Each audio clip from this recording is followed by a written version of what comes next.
Okay, I have something in my eye. Okay. Hi, I probably should have brought my water down here because I'm going to be doing a lot of talking, but I have my computer right here, and on it is 3 pages of notes on how to plan for touring, which just sounds so lame to someone who's probably not a stan Twitter, but like basically I'm going to like 7 or 8 Nile shows, so I'm touring, okay, that's what I'm calling it, so I'm gonna like kind of tell you guys how I plan, how I budget, how I got tickets, how I'm doing this, how I'm doing that. Okay, so if I'm looking down, it's because I'm looking at my computer because I cannot remember all of this off the top of my head and I would just be rambling this whole video.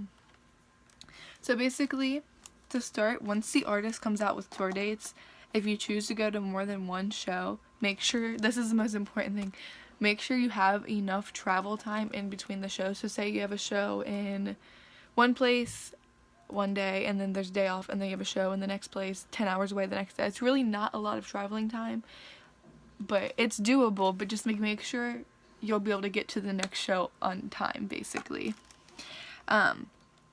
Also another tip is once they announce, like your artist announce their tours, to make sure you write out all the tours or all the shows that you want to go to or that you will be able to go to, basically.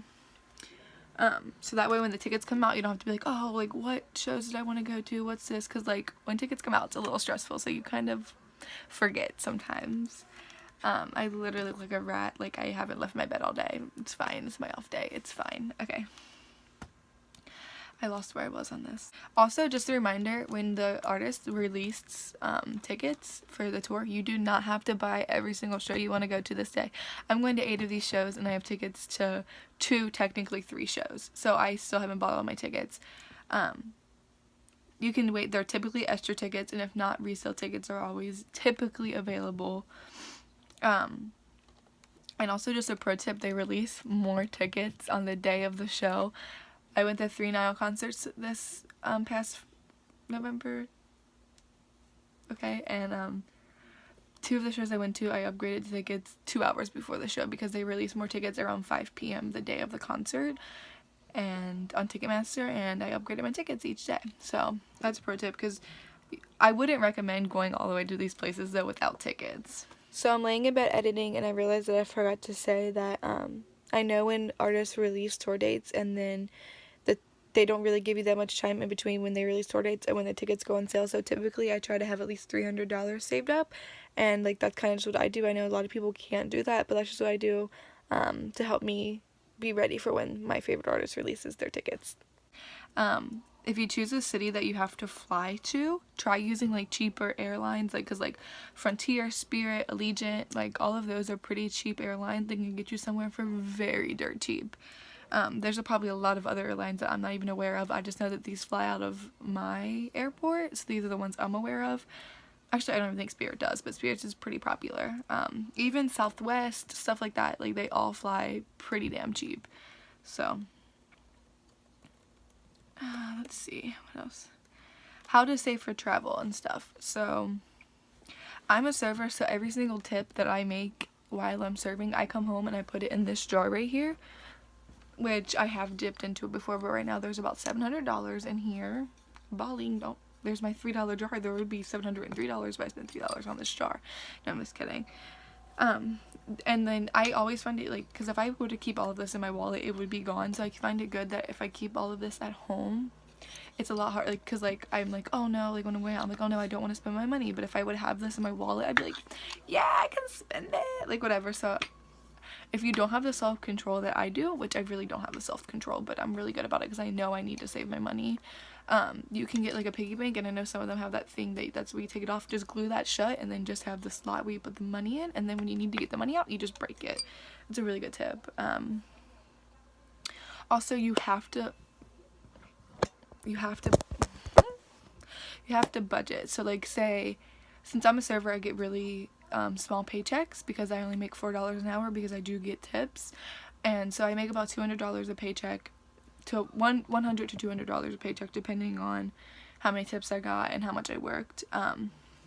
So say I got $200, I would only let myself spend $60 of it. So that like is food, whatever I want to buy that week, I'm only allowed to spend $60 of it. Now of course, if you need to, you can go over your budget, but like just if at all necessary, don't go over your budget basically. But if I have bills to pay that week or something, then like obviously I'll try and maybe give myself a $40 budget and then pay the bills. That way I still am saving some money up. But if that's not the option, you really just have to find a way to save money. Even if it's $5 a day, $5 a paycheck, like it will build up.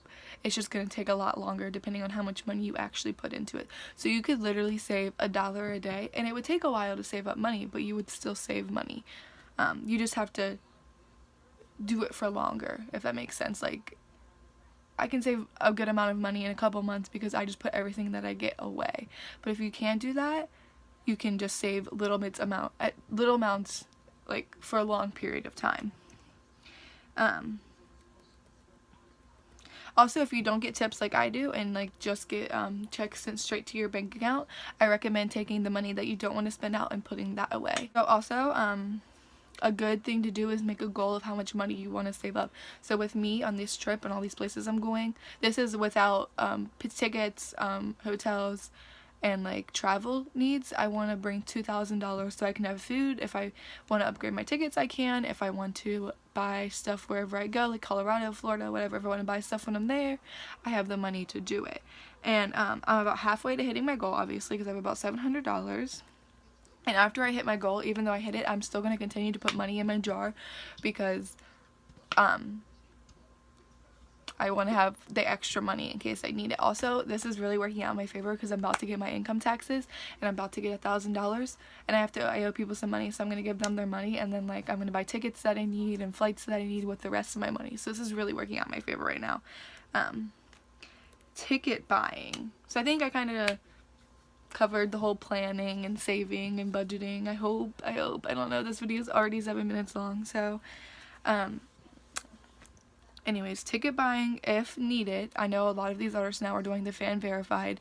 Make sure you have your code, copy and paste it, whether it's on your computer, whether it's on your phone, whether it's on whatever you're using. Make sure your code is already copy and pasted, so that way when the tickets go on sale, you can just paste it and go instead of typing it in, because it does take a hot minute, and by then some of the good tickets could be sold out. Also, I recommend that you already have your payment information loaded. Like in Ticketmaster, it gives you the option to add your payment information before you even buy tickets, just in settings and payments, I believe. It'll make it a lot easier and make your ticket purchase a lot less stressful, I promise you. And I've had my best luck getting tickets with multiple computers and phones. So what I mean is I'll be upstairs on my desktop, I'll be on my laptop, I'll be on my iPad, and I'll be on my phone trying to get tickets.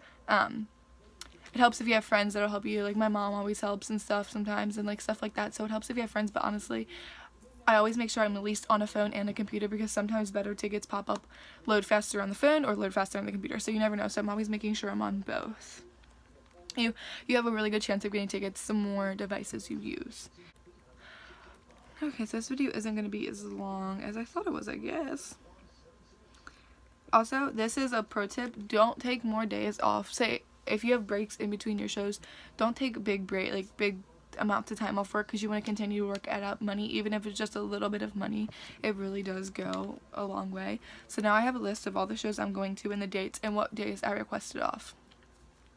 So Niall in Nashville, I'm not sure if I'm going to this show yet, but I hope I am. It is July 23rd, and if I go, I will be requesting off the 22nd and the 23rd if I go. I don't have tickets to this show yet. Now, the next show I'm going to is July 25th. It's in Cincinnati, which is my hometown. And I have meet and greet in second row for this concert. So I requested off the 24th through the 26th because this is my hometown. And I know downtown Cincinnati, like, literally the back of my hand. So, like, if he roams the street, hopefully I'll be able to meet him. And then my next show isn't until August. It's Colorado, and it is the 22nd, I believe. I didn't write that note down, and I don't know why I didn't write the date down, but I believe it's the 22nd. Or the 20th. I think it's the 20th or the 21st. It's through the 19th through the 23rd, okay? I don't remember the exact date. So I'm 13th row for this show. I'm taking off the 19th through the 23rd because we want to explore Colorado when we're there. Because we've never been to Colorado before. So we're taking some time in Colorado besides the concert. And we have to fly there. For this show, we're using Frontier because their flights are so dirt cheap. Like, I'm literally probably going to get there for under $100 to Colorado. That's far away, okay? And And then my next show after that is in Indianapolis, Indiana. It's August 26th. I'm taking the 26th and the 27th off because that show is 2 hours away from me. And we are staying at a friend's house for the show. I don't have tickets to the show yet, but I'm not too worried about it because it's literally a show that's 2 hours away from me. So if I go all the way there and don't get tickets, it's not going to be that big of a deal. Let's see. My next show after that would be Michigan, and it is August 28th. I'm taking off the 28th and 29th if we go. I'm not sure if we're going to do this show yet or not.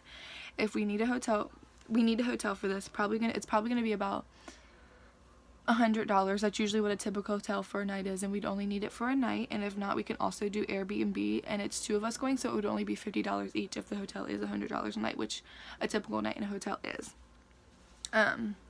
And Airbnbs are very, very cheap. I'd recommend checking those out if you can't find a cheap hotel in the area. We don't have tickets for Michigan yet either. Okay, and then Cleveland is in Ohio, so he's in my home state, so I'm going to the show no matter what. But it is August 29th, and I'm requesting off. Since I requested off the 29th for Michigan, I'm requesting off the 30th through the 31st for the show, hopefully staying at a family,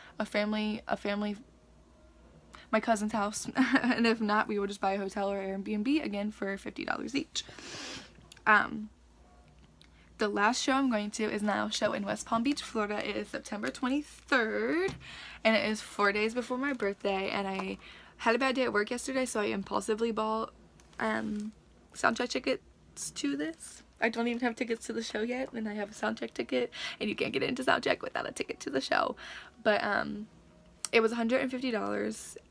But I sell, oh, this is also a really, really, really good idea. If you have anything that you don't use anymore, Victoria's Secret sweaters, whatever. I just sold actually a quarter zip from Victoria's Secret that I don't wear anymore on this app called Mercari. I'll put maybe the link down below if I remember. I probably won't, so don't count on it. But it's an app called Mercari, and you can sell stuff, buy stuff for very, like, they handle all of the hard work. Basically, you just take pictures of it, list it, and tell how much. Sounds so sponsored. It's not. I promise. I have 1 follower on YouTube. But really, like, I sell a bunch of stuff on there, and I just ended up selling a bunch of stuff worth about $50 on there. And then I got, when did I get $40 from? Oh, I just sold one of my old tickets to Harry Styles in Madison Square Garden because I'm not going anymore, so I literally ended up only spending $50 on this Niall soundcheck because I sold my thing. So technically that, like, because, like, I'm sure everyone has stuff laying around that they don't wear anymore, they don't use anymore, and you can sell it on this app, and that is how I make some side money. So it's also a good idea for people who don't have jobs how to save money. But I think I've rambled on enough. This video is 13 minutes long. I hope I helped some of you. If you guys have any questions at all, please leave them down below. I'll try and answer them. I'll link my Twitter in the description box. We can be friends. You can follow me. You can ask me questions there. But really, if you have any questions, just ask me. Thanks for watching, guys. I hope this helped. It won't end.